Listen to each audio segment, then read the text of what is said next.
Hello students, आज के इस वीडियो में हम लोग डिस्कस करेंगे class 9th chapter 1 French revolution, the French revolution. जैसा कि आप सबको पता है कि क्लास 9th का जो सिलेबस है उसमें हम लोग वर्ल्ड हिस्ट्री के बारे में डिस्कस करते हैं। तो जो आपका फर्स्ट चैप्टर है वो बिलोंग्स करता है द फ्रेंच रेवोल्यूशन, फ्रांस की क्रांति। इसमें हम लोग देखेंगे कि फ्रांस की जो क्रांति थी उसकी स्टार्टिंग कहाँ से हुई। जो फर्स्ट हम लोग पैराग्राफ स्टार्ट करने जा रहे हैं, जो फर्स्ट पेज है आपकी चैप्टर का, उसमें मेंशन किया गया है the first movement of the French revolution. इसको बास्टील मूवमेंट के नाम से जाना जाता है। अब इसमें क्या हुआ था वो सब हम लोग डिस्कस करेंगे।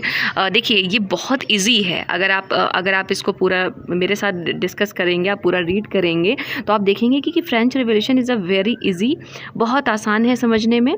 जैसा कि आप देख सकते हैं इसमें कि on the morning of 14 July 1789 the city of Paris was in the state of alarm. कि 14 जुलाई 1789, 14 जुलाई 1789 को जो पेरिस शहर था फ्रांस का, वहाँ पे लोगों ने खतरा महसूस किया। The king had commanded troops to move into the city, क्योंकि राजा ने सैनिकों को ये आदेश दिया था कि वो शहर के अंदर जाएं, जिसकी वजह से लोग डर रहे थे। Rumours spread that he would soon order the army to open fire upon the citizen. और ये अफवाहें फैल गईं कि राजा बहुत जल्द सैनिकों को ये आदेश दे देगा कि लोगों के ऊपर गोलियां चला दो। तो लोग इसलिए डर रहे थे। ये रूमर्स फैल गई कि जो राजा के सैनिक हैं वो लोगों के ऊपर गोलियां चला देंगे, जिसकी वजह से सम 7,000 men and women gathered in the front of town hall and decided to form a people's militia। और इस डर की वजह से 7,000 महिलाएं और पुरुषों ने टाउन हॉल में मिलकर, टाउन हॉल एक जगह का नाम है, तो टाउन हॉल में कलेक्ट होकर इन लोगों ने एक पीपल्स मिलिशिया बनाई। पीपल मिलिशिया का मतलब लोगों ने खुद की अपनी एक आर्मी बनाई, आर्मी बनाने के लिए डिसाइड किया। They broke into a number of government buildings in search of arms. और इन लोगों ने क्या किया, हथियारों की तलाश में इन लोगों ने बहुत सी सरकारी इमारतों में लूटपाट की। मतलब बहुत सी सरकारी इमारतों में ये लोग घुस गए और वहाँ पे तोड़फोड़ की, ताकि ये लोग वहाँ से कुछ हथियार ले सकें अपनी सुरक्षा के लिए। तो finally a group of several hundred, now we are on the second paragraph. तो आप इसमें देख सकते हैं second paragraph. Finally a group of several hundred people marched towards the eastern part of the city and stormed the fortress prison। और अंततः क्या हुआ कि कुछ 100 लोगों का जो एक ग्रुप था, वो लोग पूरब की तरफ गए, पेरिस सिटी के मतलब जो शहर था उसके पूर्वी हिस्से की तरफ गए, और वहाँ पे एक फोर्ट्रेस प्रिजन था, एक किला था जिसके अंदर जेल था। तो किले के अंदर जो जेल थी उसके ऊपर धावा बोल दिया। स्टॉर्म का मतलब उसके ऊपर धावा बोल दिया गया, और उस किले का नाम क्या था, द बास्टील नाम का एक किला था। उसकी जो जेल थी उसके ऊपर धावा बोला गया इन लोगों के द्वारा। Where they hope to find hoarded ammunition. और इन लोगों को ये आशा थी कि यहाँ पे राजा ने बहुत सा गोला बारूद जमा कर रखा है, और इसको लेने के लिए ही इस पे अटैक किया गया पीपल्स मिलिशिया के द्वारा। In the armed fight that followed, the commander of the Bastille was killed and the prisoners released, though there were only 7 of them। और इसमें क्या हुआ कि जो कमांडर था जो बास्टील किला है उसका जो कमांडर था वो मारा गया, और इसमें 7 जो प्रिजनर्स थे, जो जेल में बंद लोग थे, 7 लोग, उनको छुड़ा दिया गया था। Yet the Bastille was hated by all because it stood for the despotic power of the king। यद्यपि ये जो बास्टील नाम का किला था ये सबके द्वारा मतलब पसंद नहीं किया जाता था, लोग हेट करते थे बास्टील के किले से, क्योंकि ये राजा की डिस्पोटिक पावर को प्रदर्शित करता था, राजा की निरंकुश जो सत्ता है उसको दिखाता था, इसलिए लोग इस किले को पसंद नहीं करते थे। The fortress was demolished and its stone fragments were sold in the market to all those who wish to keep a souvenir of its destruction. और इस किले का जो विनाश हुआ और उसके जो फ्रेगमेंट्स थे, उसके जो टुकड़े थे, वो मार्केट में बेच दिए गए, बाज़ारों में बेचे गए, और इन टुकड़ों को उन लोगों ने ख़रीदा जो इस घटना को, ये जो एक विनाशकारी घटना हुई थी, इसको एक यादगार के रूप में रखना, एक विनाश को यादगार के रूप में रखना चाहते थे। उन लोगों ने इन टुकड़ों को खरीद लिया मार्केट में।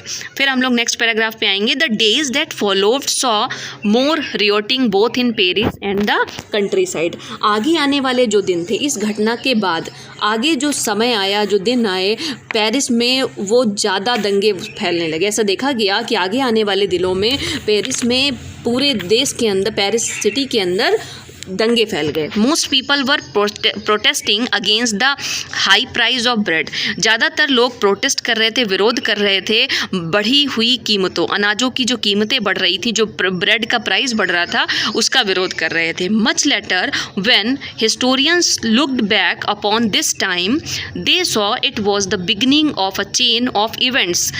उसके काफ़ी समय बाद जब इतिहासकारों ने पीछे ये सारी घटनाओं को देखा तो उन्होंने ये पाया कि इस घटना के बाद में घटनाओं की एक श्रृंखला बनती चली गई और ये घटना इतनी तेज़ी से ये घटनाएं हो रही थीं कि जिसकी वजह से फ्रांस का जो राजा था उसको भी अपना पद त्यागना पड़ा। दो most people at the time did not anticipate this outcome. जबकि जब ये घटना स्टार्ट हुई थी, बेस्टाइल मूवमेंट हुआ था, तब लोगों ने सोचा भी नहीं था कि इसका आउटकम, इसका परिणाम ये होगा कि फ्रांस की पूरी पॉलिटिकल सिस्टम बदल जाएगा। तो how and why did this happen, यहाँ पे हम लोगों ने चैप्टर जो हमारा फर्स्ट पेज है इसको कवर किया है। तो आप यहाँ पे अब आप देखेंगे, जैसे ही आपने एक टॉपिक पढ़ा तो फिर आपको ये देखना है कि इसमें से क्या इंपॉर्टेंट है, क्या आपके एग्जाम में आ सकता है। तो फर्स्ट ऑफ ऑल जो फर्स्ट लाइन है आपकी, this is very important, means इस पैराग्राफ का हमारा फर्स्ट क्वेश्चन क्या होगा कि फर्स्ट क्वेश्चन आपका होगा when was French revolution started. French revolution start कब हुई थी? तो आपके पास आंसर लिखा हुआ है on the morning of 14 July 1789। Bastille movement, इस मूवमेंट को पूरा क्या बोला जाता है? Bastille movement. तो French revolution was started on the morning of the 14 July 1789। ठीक है, बेस्टाइल मूवमेंट के साथ फ्रांस की क्रांति की शुरुआत हुई। इसी टॉपिक से, इसी पेज से एक और इम्पॉर्टेंट क्वेश्चन बन सकता है आपका कि why Bastille was hated by all. ये जो बेस्टाइल किला था, जो बास्टील का किला था, वो लोगों के द्वारा हेट क्यों किया जाता था, क्यों घृणा की जाती थी? तो इसमें आप आंसर इसमें आपने देखा होगा, because it show the despotic power of the king. ठीक है, the Bastille was hated by all because it stood for the despotic power of the king. तो यहाँ ये आपका सेकेंड क्वेश्चन यहाँ से बन गया। तो जो इंपॉर्टेंट क्वेश्चन मैं आपको बता रही हूँ इसको आप लिखते जाएंगे। फिर आपका आता है explain the term people's militia. अब यहाँ पे आपने देखा था पीपल मिलिशिया टर्म यूज़ हुआ है, तो इसका मतलब क्या होता है? जब कुछ लोग इकट्ठा होकर अपनी आर्मी बना लेते हैं, मतलब किसी भी चीज़ से लड़ने के लिए हम लोग एक पास गैदर होके और एक साथ काम करने का डिसीजन लेते हैं, तो उसको हम लोग बोल सकते हैं पीपल्स मिलिशिया। ठीक है, तो 7,000 लोगों ने पीपल्स मिलिशिया बनाई थी। तो ये वाला आपका यहाँ पे कंप्लीट होता है। जो और अब हम लोग आते हैं नेक्स्ट टॉपिक पे। ये देखिए बेस्टाइल का किला आपको दिखाया गया है और किस तरीके से इसको ख़त्म किया गया, ध्वस्त किस तरीके से किया है इन लोगों ने, ये यहाँ पे आप देख सकते हैं। फिर जो हमारा अगला टॉपिक, अब देखिए यहाँ पे एक क्वेश्चन रेज हुआ था कि how and why did this happen, कि क्यों ऐसा हुआ, लोग इतने नाराज़ क्यों हो गए राजा से कि लोगों ने मतलब राजा के महल को तोड़ दिया, बेस्टाइल किले को तोड़ दिया, लोगों को मारा गया, सरकारी बिल्डिंग्स तोड़ी गई, ऐसा क्यों किया लोगों ने? ज़रूर लोग नाराज़ रहे होंगे। अगर लोग ऐसी घटना, ऐसे मूवमेंट करते हैं तो कहीं ना कहीं नाराज़गी होती है। जैसा अभी आप रिसेंटली सुन रहे होंगे न्यूज़ वगैरह में कि पुलिस गई और गांव वालों ने उनको भगा दिया, उन पे अटैक कर दिया। तो लोग जब नाराज़ होते हैं तब इस तरीके की गतिविधियां करते हैं। अब हम आगे आने वाले टॉपिक में देखेंगे कि why French people was so much angry with that time king. उस समय के राजा से फ्रांस के लोग जो थे वो इतने नाराज़ क्यों थे? इसके लिए हमें ये जो आपका टॉपिक है French society during the late 18th century. अब इसमें हम लोग देखेंगे कि जो अंतिम 19वीं शताब्दी के समय में फ्रांस की सोसाइटी क्या थी, कैसी थी, क्यों लोग राजा से नाराज़ हुए, वो सब हम लोग इसमें देखेंगे। First some lines are very important, जैसे कि अब हम लोग पीछे का देख रहे हैं, बेस्टाइल मूवमेंट के पहले क्या क्या हुआ था उसको देख रहे हैं। ठीक है, तो in 1774 Louis 16 of the Bourbon family of king ascended the throne of the France. Louis 16 जो है एक बॉर्बन फैमिली का राजा था जो कि 1774 को फ्रांस का राजा बना। उसे फ्रांस का जो थ्रोन है वो 1774 में लुइस 16 को मिला और लुइस 16 बिलोंग करता था बॉर्बन फैमिली से। He was 20 year years old and married at the Austrian princess Marie Antony. वो 20 साल का था और उसकी शादी ऑस्ट्रिया की प्रिंसेस मैरी एंटोनी से हुई थी. Upon his accession, the new king found an empty treasury. जब वो राजा बना, जिस समय वो फ्रांस का राजा बना, तो उसने पाया कि फ्रांस का जो ट्रेजरी है, जो फ्रांस का खजाना है, जो राजसी खजाना है, वो खाली था. मतलब वो राजा बना तो राजा का जो खजाना होता है उसमें बिल्कुल भी पैसे नहीं थे. क्यों? क्योंकि long years of war had drained the financial resources of France. ऐसा इसलिए हुआ क्योंकि फ्रांस लंबे समय से युद्धों में इंगेज था, वॉर्स में इंगेज था, जिसकी वजह से फ्रांस का खजाना, रिसोर्सेज उसके, फाइनेंशियली उसके रिसोर्सेज जो थे वो सारे ड्रेन्ड हो गए थे, उनका निष्कासन हो गया था. Added to this was the cost of maintaining an extravagant court at the immense palace of Versailles. और इसी के साथ उसको जो पैलेस ऑफ वर्सेसाइल था उसमें उसको मेंटेन करने में उसे काफ़ी पैसा लगाना पड़ता था. Under Louis 16 France help the 13 American colony to gain their independence. इसी के साथ फ्रांस के शासन में क्या हुआ, लुइस 16 के समय में फ्रांस को अमेरिका की मदद करनी पड़ी. अमेरिका की 13 कॉलोनीज़ को इंडिपेंडेंट कराने में फ्रांस को हेल्प करनी पड़ी, जिसकी वजह से उसने पैसा लोन लिया. फ्रांस के पास तो पैसा था नहीं और उसने अमेरिका की मदद की उसकी कॉलोनीज़ को इंडिपेंडेंट कराने में, 13 कॉलोनीज़ को. तो फ्रांस को पैसा उधार लेना पड़ा.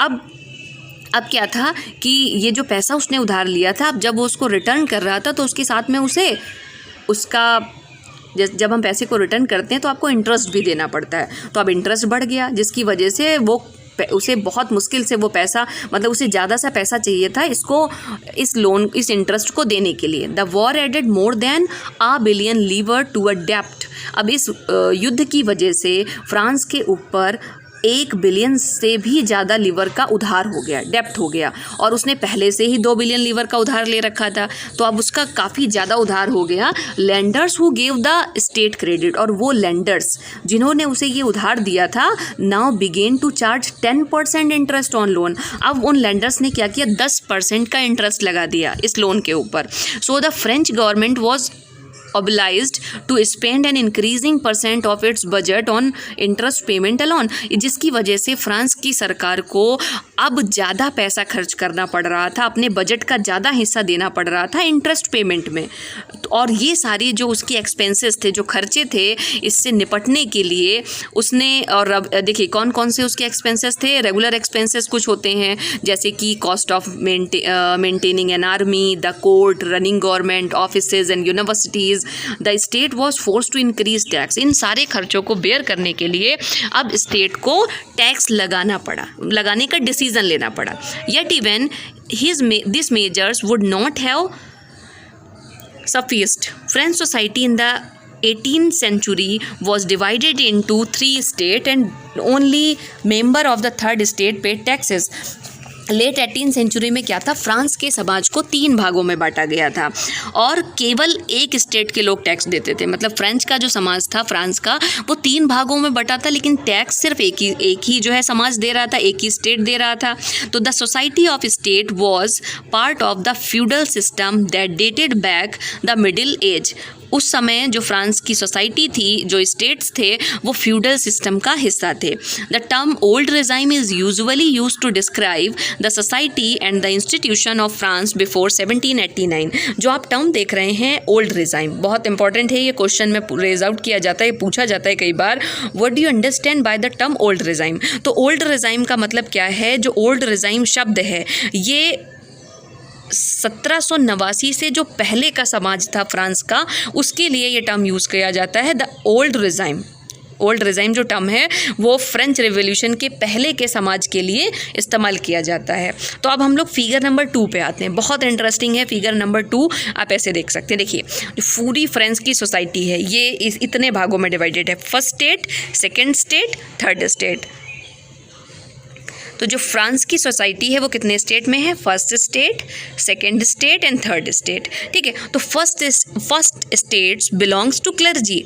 फर्स्ट स्टेट में कौन से लोग आते थे, जो क्लर्जी होते थे. क्लर्जी का मतलब होता है peoples that belongs to church. वो लोग जो चर्च से संबंधित थे, चर्च का काम करते थे, उनको क्लर्जी बोला जाता था. सेकेंड स्टेट के जो लोग थे वो नोबेल थे, नोबेलिटी थी. नोबेल्स वो होते थे जो राजा की क्लोज होते थे, जो मंत्री परिषद में होते थे, उन लोगों को नोबल्स बोला जाता था।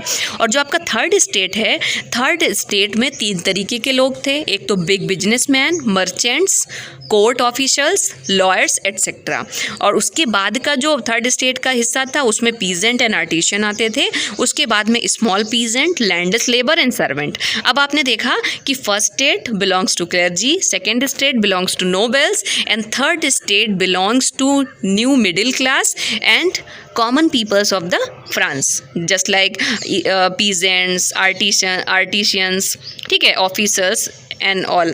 तो इस तरीके से आपने देखा फ्रांस का समाज ऐसे बटा था। अब इसमें मेन जो चीज़ थी, जो इंटरेस्टिंग चीज़ थी, वो ये है कि फ्रांस का समाज जो क्लर्जी और सेकेंड स्टेट, जो मतलब first state and second state है, यहाँ पे 10% पॉपुलेशन होती थी। मतलब फ्रांस की 10% जनसंख्या बिलोंग करती थी क्लर्जी से और नोबल से। मतलब फर्स्ट एंड सेकेंड स्टेट दोनों मिलकर जो जनसंख्या थी फर्स्ट एंड सेकेंड स्टेट की, वो सिर्फ 10% थी। बट इस 10% जनसंख्या के पास में 60% लैंड रिसोर्सेज थे। फ्रांस के 60% लैंड रिसोर्सेज केवल क्लर्जी और नोबल्स के पास में थे। बचा हुआ जो थर्ड स्टेट है, यहाँ पे जनसंख्या कितनी हो गई? जब 10% पॉपुलेशन हमारी इंगेज हो जाएगी फर्स्ट स्टेट में एंड सेकेंड स्टेट में, तो जो रिमेनिंग 90% जनसंख्या है वो थर्ड स्टेट में आती थी। अब थर्ड स्टेट के पास जनसंख्या बहुत ज़्यादा थी। 90% France peoples are belong to third state से रिलेटेड थे, लेकिन उनके पास they have very less resources. उनके पास सिर्फ 40% लैंड रिसोर्सेज थे। उसमें भी जो बड़े बिजनेसमैन हैं, मर्चेंट्स हैं, उनके पास लैंड्स हुआ करती थी। बाकी जो small peasant, landless labour, servant, इनके पास ज़मीनें नहीं होती थी। तो ये जो वर्ग आप देख रहे हैं थर्ड स्टेट का, ये सारी समस्याएं इन्हीं को बियर करनी पड़ती थी, इन्हीं को टैक्सेस देने पड़ते थे। ठीक है, तो जिसकी वजह से थर्ड स्टेट के जो लोग थे, ठीक है, वो सारे टैक्सेस वही देते थे। तो जिसकी वजह से जो समस्याएं थी वो इन पीजेंट्स के पास में थी। और इन्हीं लोगों ने वो बास्टील वाला मूवमेंट भी किया था, विरोध भी इन्हीं लोगों ने किया था थर्ड स्टेट के लोगों में। ठीक है, तो ये स्ट्रक्चर आई थिंक आप लोग को आसानी से समझ में आ गया होगा। अब हम लोग आ जाते हैं, फिगर को एक्सप्लेन किया गया आपकी बुक में कि फिगर नंबर जो 2 है वो ये शो करता है कि जो फ्रांस का समाज है वो 3 स्टेट्स में बटा हुआ था और जो पीजेंट्स हैं वो 90% थे। पीजेंट्स जो थे वो 90% थे और only a small number of them own the land. उसमें से भी केवल कुछ लोगों के पास ज़मीनें थीं। About 60% land was owned by noble, the church and the other richer of the third state. जो 60% जो लैंड थी वो चर्च के पास थी, रिचर्स मेंबर्स के पास थी और थर्ड स्टेट के कुछ जो अमीर लोग थे उनके पास थी। The member of the first 2 state, that is the clergy and the nobility, enjoy certain privileges by birth. और जो फर्स्ट 2 स्टेट के लोग थे, जो क्लर्जी थे और जो नोबल्स थे, इन लोगों को बहुत सी छूटें मिलती थी। जन्म से ही इन लोगों के पास बहुत से अधिकार हुआ करते थे। The most important of these was exemption from paying taxes to the state. और सबसे इम्पॉर्टेंट ये था कि इन लोगों को राजा को कोई टैक्स नहीं देना पड़ता था। तो the nobles further enjoy feudal privileges. इसी के साथ जो नोबल्स होते थे उनको फ्यूडल प्रिविलेजेस भी मिलते थे। These included feudal dues which they extracted from the peasant. इसमें फ्यूडल ड्यूज भी आते थे और ये फ्यूडल ड्यूज ये लोग किसानों से कलेक्ट करते थे। नोबल्स अब किसानों से टैक्स लेते थे, फ्यूडल ड्यूज लेते थे।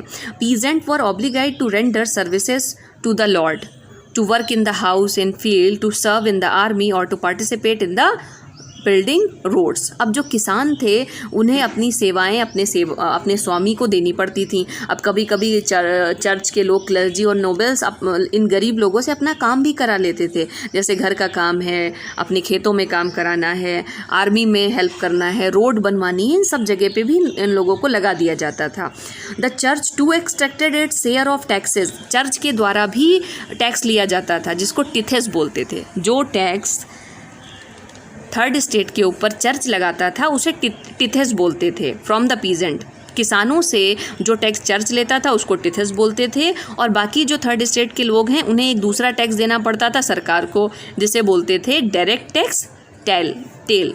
वो जो टेल था वो डायरेक्ट टैक्स था जो कि राजा को देना पड़ता था, और जो टिथ था वो चर्च लेते थे। चर्च के जो मेंबर्स हैं वो किसानों से टिथेस टैक्स लेते थे।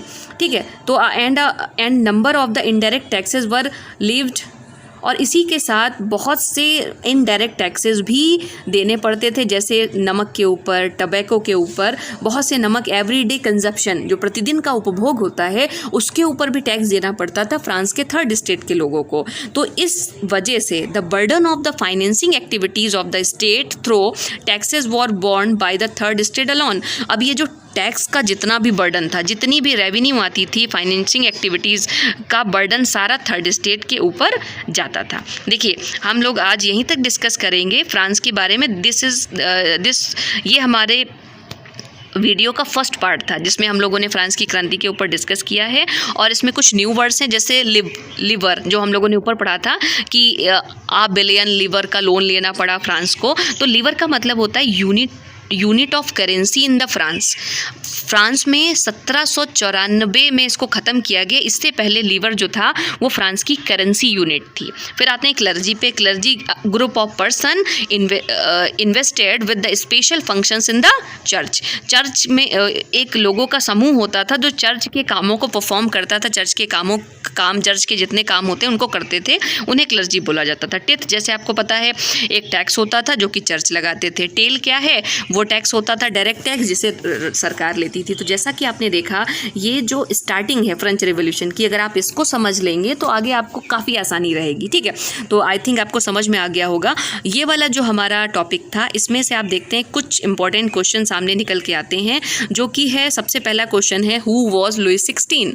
लुइस 16 कौन था? तो आप आंसर लिखेंगे Louis 16 was the king of France, या ये आप ये भी लिख सकते हैं। In 1774 Louis 16 the Bourbon family of kings ascended the throne of France. Louis 16 1774 में बॉर्बन फैमिली का लुइस 16 1774 में फ्रांस का राजा बना। ठीक है, नेक्स्ट जो क्वेश्चन हमारा आएगा वो आता है कि